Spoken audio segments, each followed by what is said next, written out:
My mother had many rules when my sister and I were growing up. We had to finish our homework before dinner. We were never allowed outside after dark. We had to lock the kitchen door before going upstairs, even when someone was still awake. Most of those rules made sense. One did not. At the far end of the upstairs hallway, beyond my mother's bedroom and across from the narrow staircase leading to the attic, there was a door we were forbidden to approach. Not forbidden to open. Forbidden to approach. My mother never said, "Don't go inside." She said, "Do not go near that room." There was a difference. When I was younger, I did not understand it. I assumed the room contained something expensive, fragile, or private. Perhaps it held my father's belongings. Perhaps it was filled with documents my mother did not want us touching. But she treated that door differently from every other locked place in the house. She never stood with her back toward it. Whenever she passed it, she moved quickly. And if my sister or I stopped anywhere near the end of the hallway, our mother appeared almost immediately, as though she had been listening for our footsteps. Her reaction was never ordinary anger. It was fear. Our house was old, but not the kind of house people would normally describe as frightening. It had 2 floors, faded cream-colored walls, and a narrow front porch facing a quiet road. There was no basement. There were no hidden tunnels, abandoned wells, or ruined buildings behind it. The forbidden room was upstairs, inside the part of the house where we lived every day. To reach my bedroom, I had to pass the entrance to the hallway. To reach the bathroom at night, I could see the door from the corner of my eye. It was always there. Dark wood. A brass handle. 3 locks. The first was built into the handle. The second was a thick metal bolt fixed near the top. The third was a chain wrapped through 2 iron brackets and secured with a heavy padlock. My mother checked those locks every night before going to bed. Sometimes she checked them twice. My father had done the same thing before he died. I was 9 years old when we lost him. My younger sister, Sarah, was 7. We were told he had suffered an accident. That was all my mother ever said. Whenever I asked where it happened, she changed the subject. When I asked who had been with him, she told me I was too young to understand. When I became older and asked again, she would glance toward the hallway and say, "Your father is gone. Questions will not bring him back." After his death, our mother became quieter. She stopped inviting relatives to stay overnight. She stopped allowing neighbors upstairs. She removed every photograph of my father from the hallway, although she kept one beside her bed. And her attention toward the forbidden room became stronger. Every Sunday morning, she carried a small bowl of salt upstairs. She poured a thin line across the floor in front of the door. At night, she checked whether the line had been disturbed. Sarah and I were told never to touch it. I once asked my mother why she used salt. She stared at me for several seconds before answering. "It keeps insects away." Even at 11 years old, I knew that was not true. There were no insects in that hallway. And no one used salt to keep insects inside a locked room. Still, I obeyed her. For years, both Sarah and I did. Children can become accustomed to almost anything when it has always been part of their lives. We never touched the handle. We never crossed the salt. We never placed anything outside the door. But we talked about it whenever our mother could not hear us. Sarah believed the room had once belonged to our father. I thought it had belonged to someone else. Someone my mother rarely mentioned. We had an elder sister. Her name was Emily. She died before either of us was born. We knew very little about her. Our mother told us that Emily became ill when she was young and did not recover. There were no photographs of her displayed in the house. No framed school picture. No birthday photograph. No family portrait. When relatives visited, they never spoke about her. It was as though the entire family had silently agreed that Emily's name should remain in the past. Sarah asked about her more often than I did. She wanted to know what Emily looked like. She wanted to know whether they had the same eyes. She wanted to know which bedroom belonged to her. My mother always gave the same answer. She was your sister. She loved this family. That is all you need to know.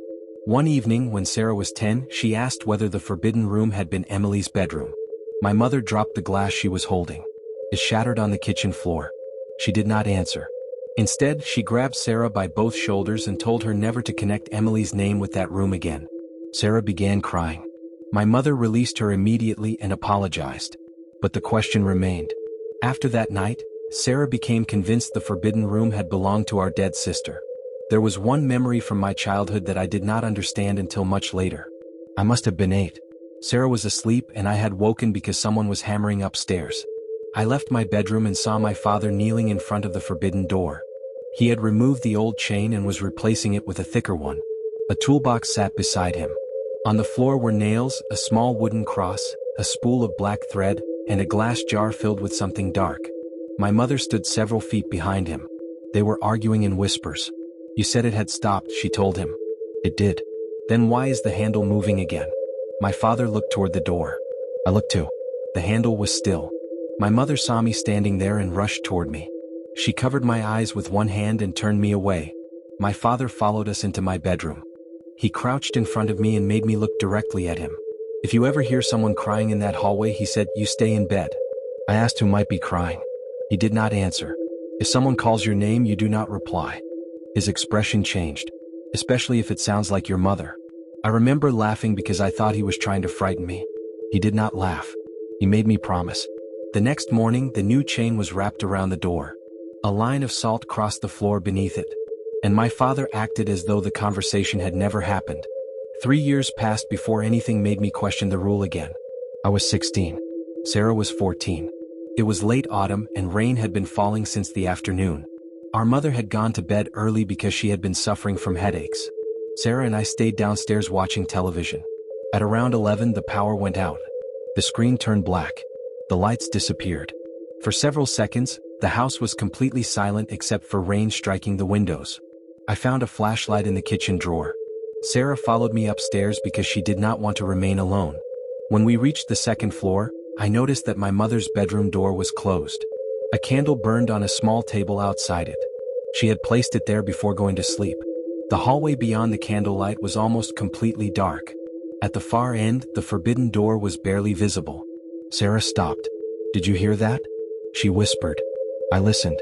At first there was only rain. Then came a quiet sound from the end of the hallway. 3 knocks. Not from the outside wall. Not from the attic. From the door. Sarah moved closer to me. I raised the flashlight, but the beam flickered before reaching the end of the hall. Neither of us spoke. Then the knocks came again. 3 evenly spaced. Someone standing inside the room was knocking on the other side of the door. I told myself it was the house settling. Old pipes. Loose wood. Something disturbed by the storm. But houses do not knock 3 times, pause, and repeat the same pattern. I opened my mother's bedroom door. She was sitting upright in bed. She was already awake. Before I could speak, she raised one finger to her lips. The expression on her face stopped me. She had heard it too. My mother got out of bed, took the candle from the hallway table, and walked toward the forbidden room. She did not ask Sarah or me what had happened. She did not look surprised. She already knew. Halfway down the hall, she turned toward us. "Go downstairs." Sarah began to ask a question. "Now," my mother said. We obeyed. From the bottom of the staircase, I watched the candlelight move toward the room. My mother stopped several feet from the door. The knocking ceased. She remained there for almost a minute. Then she spoke so quietly that I could not hear the words. Something answered from inside. It sounded like a child. My mother immediately stepped backward. The candle went out. She returned downstairs without relighting it. Her hands were trembling. She checked every window and every outside door. Then she made Sarah and me sleep in the living room while she sat awake in a chair facing the staircase. The power returned just before sunrise. By breakfast, my mother acted as though nothing had happened. When I asked who had been inside the room, she said no one. When I told her I had heard a child's voice, she looked at Sarah. Not at me. At Sarah. Then she said, "You heard the storm." I knew she was lying. Sarah knew it too. But neither of us challenged her. For several weeks, the house returned to normal. Then Sarah began behaving strangely. She stopped sleeping properly. She kept the lamp beside her bed turned on throughout the night. Some mornings, I found her sitting at the kitchen table before dawn, staring toward the staircase. When I asked what was wrong, she said she had been having dreams. She would not describe them. She also began drawing the same picture repeatedly. A narrow hallway, a locked door, and a girl standing on the other side of it. In every drawing, the girl's face was covered by long red hair. I asked Sarah who she was drawing. She tore the page from her notebook and folded it in half. No one. One Saturday afternoon, our mother left to buy groceries. I was in my bedroom when I heard Sarah walking down the hallway. Her footsteps stopped near the forbidden room. I opened my door and saw her standing several feet from it. The salt line was still intact. She was staring at the handle. "What are you doing?" I asked. She turned so quickly that she nearly lost her balance. "Nothing. You are not supposed to be here." "I know." "Then move." She hesitated. Her eyes returned to the door. "She knows my name," Sarah said. I thought I had misheard her. "Oh, Sarah did not answer. I moved closer, stopping before the line of salt. Who knows your name? The girl. A pressure formed in my chest. What girl? The one in the room. I looked at the door. Nothing moved. How do you know it equips a girl? Because I hear her. Sarah said it calmly, as though she were admitting something she had hidden for a long time. How long? She lowered her voice. Since the night the power went out. I asked her what the girl said. At first, Sarah refused. She kept glancing toward the staircase, worried that our mother might return. Finally, she told me the voice usually came after midnight. It never shouted. It whispered from the hallway. Sometimes it is called Sarah and Rakwo's name. Sometimes it cried. On other nights, it asked her to come closer. Have you answered it? I asked. Sarah shook her head. But she would not look at me. I grabbed her arm. Have you spoken to it? Only once. My hand tightened. What did you say? I asked who she was. Sarah looked directly at the forbidden door. She said she was our sister. Every sound in the house seemed to stop. I wanted to tell Sarah she had imagined it. I wanted to laugh and accuse her of trying to frighten me. But I remembered the night of the storm. The 3 knocks. The child requires a voice. My mother is sitting awake until sunrise. What exactly did she say? At that moment, something moved behind the door. It sounded like fabric dragging slowly across the floor. Sarah stepped toward the salt. I pulled her back. The sound stopped. Then a voice whispered from the other side. My sister froze. It was faint, but I heard it clearly. A young girl had spoken her name from inside the locked room. I grabbed Sarah and dragged her toward the staircase. The voice called again. This time it sounded closer to the door. We ran downstairs. Our mother returned 20 minutes later and found us sitting together in the kitchen. She took one look at Sarah's face and asked what had happened. Neither of us answered. My mother dropped the grocery bags on the floor. What did you hear? It was not the question of someone who doubted us. She knew there was something to hear. Sarah began crying. She said she was Emily. My mother's face changed. All the color seemed to disappear from it. She walked to the kitchen window and closed the curtains, although it was still daylight. Then she locked the back door. She checked the front door. Finally, she turned toward us. You will not say that name near the upstairs hallway. Sarah wiped her eyes. Because I said so. Is she in there? My mother crossed the kitchen and slapped Sarah. The sound shocked all 3 of us. My mother had never struck either of us before. Sarah stared at her. My mother immediately covered her mouth with one hand. She whispered. She reached for Sarah, but my sister stepped away. Is Emily in that room? I asked. My mother looked at me. No. Then who spoke to us? No one. We both heard her. You heard something that wanted you to believe it was her. The kitchen became silent. That was the first time my mother admitted that something existed behind the door. Not someone. Something. I asked what it was. My mother refused to answer. She made us promise never to approach the room again.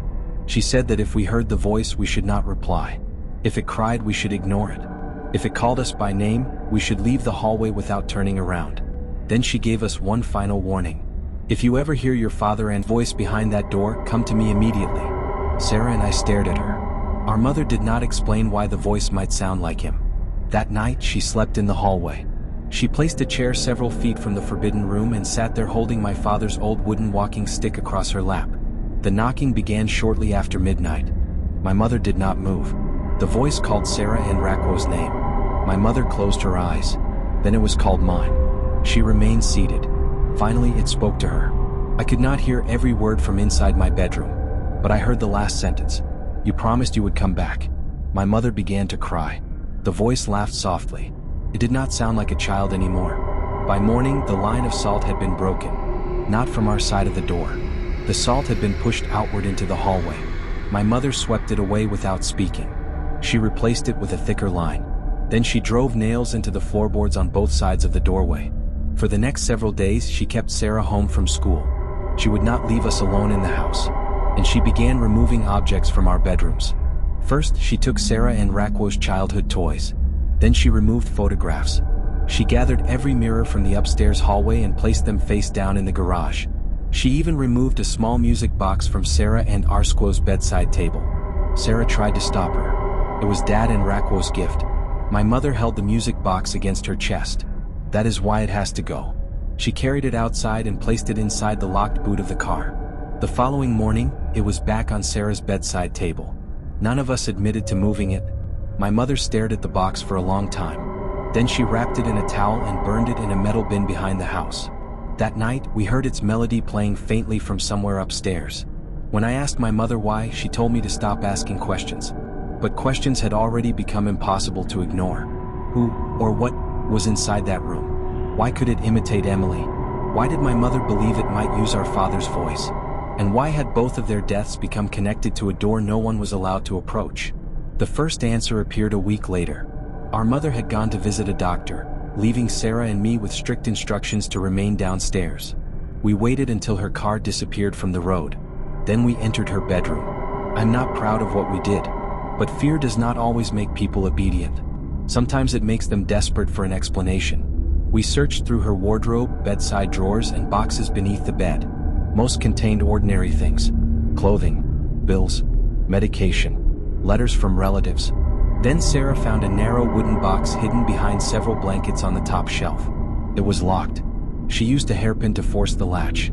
Inside were old photographs. Most showed our parents when they were younger. In several, they stood beside a little girl, Emily. She appeared to be 6 or 7 years old. She had Sarah Ann Racquo's eyes. In one picture, she stood between our parents in front of the house. In another, she sat on my father and Racquo's shoulders. The final photograph was different. Emily was sitting on the floor of a room we did not recognize. She was smiling at the camera. Something had been placed in her lap, but that part of the photograph had been torn away. Only Emily's hands remained, positioned as though she had been holding an object. On the back, our father had written a date. Below it were 6 words: the day we brought it home. Sarah turned the photograph over again. "What did they bring home?" she asked. Before I could answer, the front door opened downstairs. Our mother had returned. We placed the photographs back inside the box, but Sarah kept the torn picture. She slipped it beneath her shirt. Our mother called our names. We left the bedroom and met her at the staircase. She studied us carefully. For a moment, I thought she knew what we had done. My mother looked toward the end of the hallway. The voice behind the door whispered softly. This time it did not call Sarah. Said my name. Then it spoke 6 words. The same 6 words written behind the photograph. The day they brought me home. My mother slowly turned toward us. Her eyes moved from my face to Sarah Ann Racquo's shirt. She saw the corner of the photograph. For several seconds, no one moved. Then she crossed the hallway, pulled the picture from beneath Sarah's clothes, and stared at it. "What else did you see?" Her voice was barely audible. Sarah began crying. "Nothing." "What else was in the box?" "Just photographs." My mother turned the picture over and read my father's handwriting. Her breathing became uneven. "You should never have touched this." "Then tell us what it means," I said. She looked at the forbidden room. A faint scratching sound had begun behind the door. It moved slowly from the top of the wood toward the floor. My mother tore the photograph in half. Sarah shouted and tried to stop her, but our mother tore it again. She carried the pieces into her bedroom and placed them inside the metal wastebasket. Then she struck a match.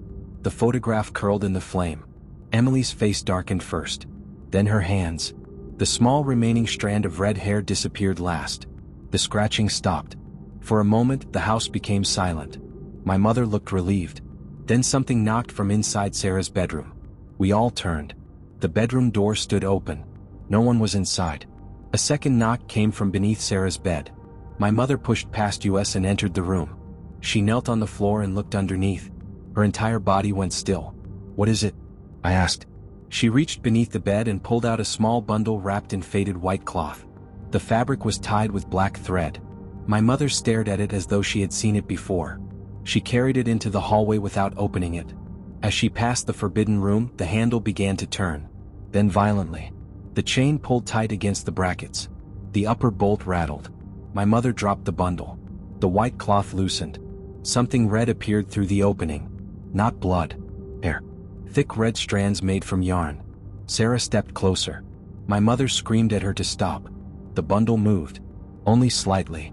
But all 3 of us saw it. Something inside the cloth shifted as though it had taken a breath. The knocking behind the forbidden door stopped. Then a young girl voice spoke from the other side. My mother covered her ears. The voice continued. "You found her." Sarah looked at me. "Who found who?" Our mother picked up the bundle and held it away from her body. She walked toward the forbidden room. The handle stopped moving. She unlocked the top bolt. I had never seen her open even one of the locks before. She removed the chain. Then she placed her hand on the brass handle. I thought she was going to open the door. Instead, she whispered something into the wood. The voice behind it answered. My mother stepped back. She carried the bundle downstairs, locked it inside a large metal trunk, and dragged the trunk into the garage. She would not explain what it contained. She would not allow us to follow. That evening, she nailed the garage door shut from the inside. For the first time since my father died, she called one of our relatives and asked him to come to the house. He refused. I heard part of their conversation from the kitchen. No, he said through the phone. You told me it was contained. My mother lowered her voice. The children found something. There was a long silence. Then the man said, Did they open the room? No. Are you certain? My mother looked toward Sarah and me. Yes. The man exhaled slowly. Then you still have time. Before my mother could ask what he meant, the call ended. That night, she made us sleep downstairs again. She pushed the dining table against the staircase and placed chairs on top of it. At midnight, the scratching returned. It did not come from the forbidden room. It came from the garage. Slow at first, then faster. Something dragged its nails, or its hands, across the inside of the metal trunk. Sarah sat beside me on the floor. What did Mom find under my bed? She whispered. I told her I did not know. But I had seen enough of the red yarn to understand one thing. It had been part of whatever Emily was holding in the torn photograph. The scratching in the garage suddenly stopped. Then came the sound of the metal trunk opening. My mother stood. The garage was locked. The door had been nailed shut. Still, something began moving on the other side. One slow step. Then another. The sound crossed the garage floor. It stopped beside the kitchen wall. A child began humming. Sarah gripped my arm. The melody was familiar. It was the same tune from the music box our mother had burned. The humming traveled along the wall, toward the hallway, toward the staircase. My mother lifted my father's walking stick and ordered us not to move. The humming reached the bottom step, then stopped. For several seconds there was nothing. A small shape appeared between the bars of the staircase railing. At first I thought it was a face. Then I realized I was looking at red yarn hair. Something was sitting on the first step. My mother moved toward it. The lights went out. Sarah screamed. In the darkness, the voice of our dead sister whispered from the top of the staircase. You brought her out. The lights returned. The first step was empty. The garage remained locked. The nails were still in place. But upstairs, the forbidden room stood at the end of the hallway with the chain hanging loose. My mother had secured it only hours earlier. Now the brass handle was turning by itself. And from inside the room came the slow, unmistakable sound of a child laughing.